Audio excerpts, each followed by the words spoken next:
Hi everyone, I'm Chris. And I'm Tanya. And we're with Clutter Reduction Junk Removal, and today we're at an apartment doing a little bit of a clean out. The tenant is being sent off to long-term care and everything else here needs to be taken out. So we have a table, couch, a couple of chairs, entertainment center, coffee table, and table. And then in the bedroom we have a nice tall chest, dresser with a mirror, nightstand, bed, and queen mattress. So we'll try to donate the majority of the larger furniture. Unfortunately, the bed is not donatable anymore with the stain.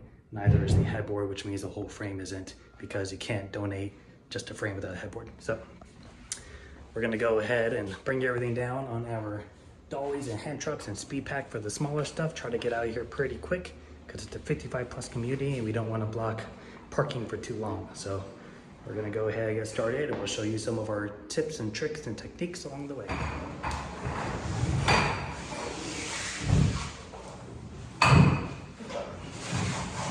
So with taller chests like this, you could tip it down on the dolly, but usually it's a little tougher going through tight doorways in the elevator.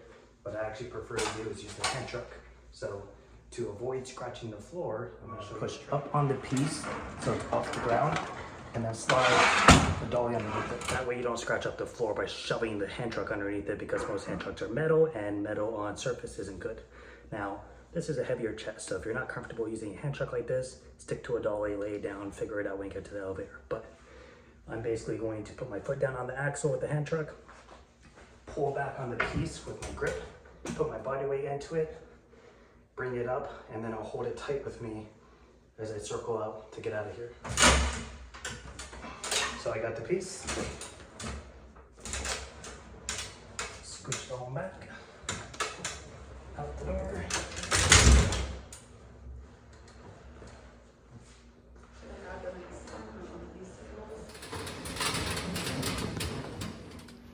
So we're getting things done here.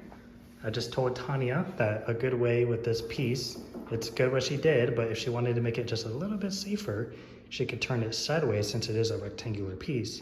So that way it's the same size as the dolly. That way, when you go up to a door, the dolly may go through, but this might be a little tight. And actually it wouldn't even go through like this. So if you turned it sideways, it's a little less to think about with the piece. Now, when she comes through, she doesn't have to worry about that gap. And we're over here using speed packs, being efficient on timing, because nobody wants people in their house for too long. 4 chairs, tabletop, and the base. And we can wheel this all out in one truck. Also, just a note for other service members, when you're in people's houses and you see stuff like this, take a picture or a video ahead of time to make sure that they don't try to put blame on you. We had it happen all the time when I was a professional mover. So just do a quick video or photo signifying that that is what happens when you don't know how to move. And that is what we don't do. Okay, Tanya, how are you gonna get out this little sofa lazy boy using a dolly to make it through the doors in the elevators? Well, if the top didn't come off, but it looks like it does, I would put it on a dolly here and at an angle so I can kind of curve it around the doorway. Job. Got a mover over here. But the top does come off. Yes, it does. So now how do you take the top off? I know it's under the flap.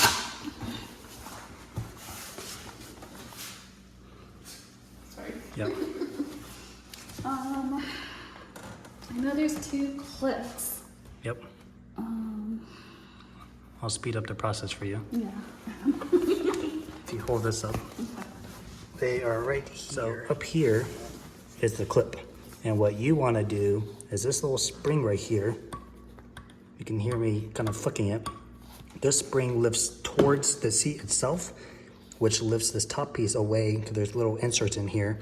You do that on both sides and you pull the piece upwards. You might have to fight with it a little bit. Sometimes they're a pain, but that's how you can take these tops off.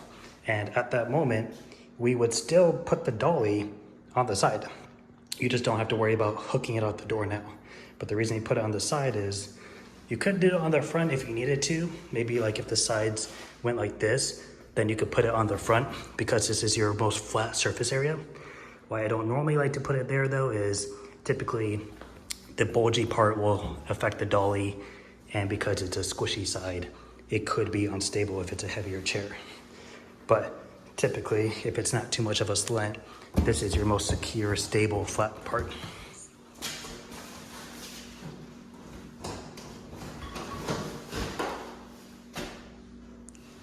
So now,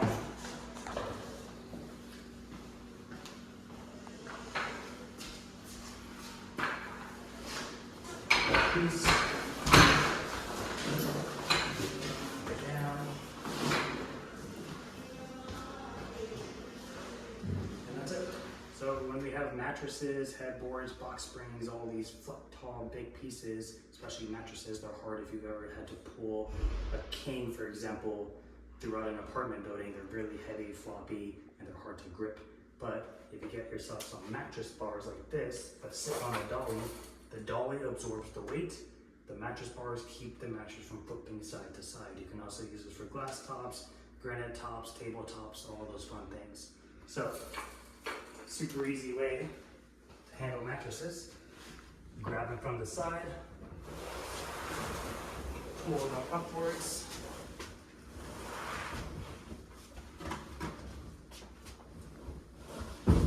For the mattress bars, I want to go in just straight with it. So I don't want to go up like halfway and drag it because it's on wheels, it's just going to pull. So you go up like halfway and drop it on, and then you can adjust. So I'll show you from this side if I don't touch the piecing. And all I'm doing is just grabbing the mattress. This is where you gotta have grip strength. Grab, pinch, lift.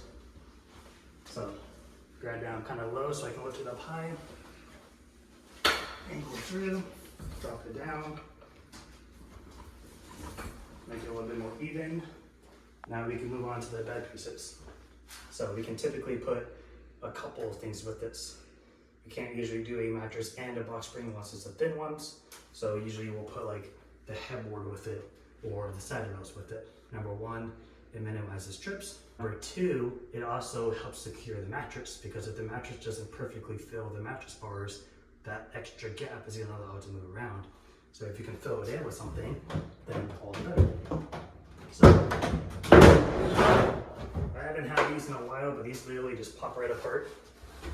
It's like a platform, just pops together. I would actually rather have a box spring, to be honest, because less parts to deal with.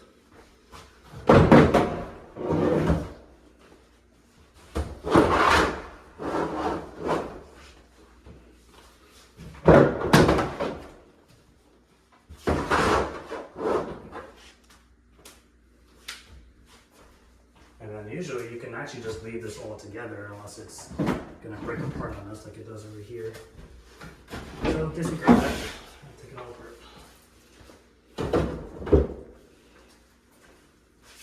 Bed is taken apart. Tanya's sweeping up a little bit. This can all go on the next trip with the mattress bars, and we'll take this one out next.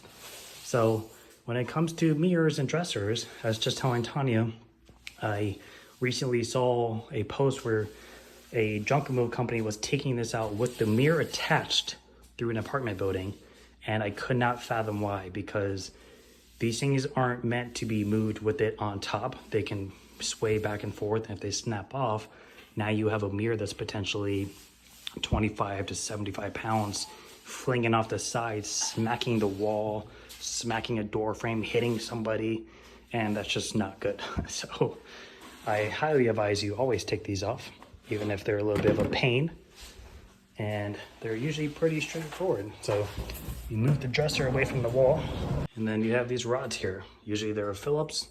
Sometimes you might need like an Allen key bit.